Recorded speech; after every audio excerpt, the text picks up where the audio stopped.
Magandang umaga sa ating mga kababayan. Shoutout ho. At mamayang gabi ho, abangan nyo ho ang ating Moto Festival po sa Dalandanan po sa Pure Gold. Mamayang gabi may paparapol ho tayo na Vespa motorcycle. At ngayon hong umaga, dito po tayo sa Mapulang Lupa kasama si Kapitan Mark. Ayan. At para sa ating People's Day. At magre-release ho tayo ng mga financial assistance po sa ating mga PWD at mga senior citizen ho. At higit sa lahat po ay ngayong umaga mapag-uusapan ho natin ang mga issues dito po sa ating lugar sa Mapulang Lupa, no? Welcome ang lahat ho para mapag-usapan natin at mapakinggan ko rin, no, ang mga problema at inaing po ng ating kababayan. So samahan nyo kami. Hello kayo. Hello po. Ano, ito, morning. So ito po ang mga kasama natin.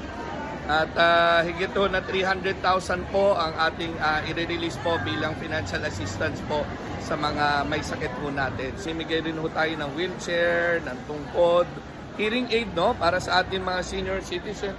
Kailangan mo na ba ng hearing aid, tay? Mukhang kailangan ni tatay ng hearing aid na. Hindi pa.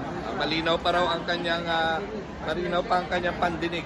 At 300,000 po na financial assistance ang pamimigay natin. Kaya umpisahan na ho natin ang ating People's Day.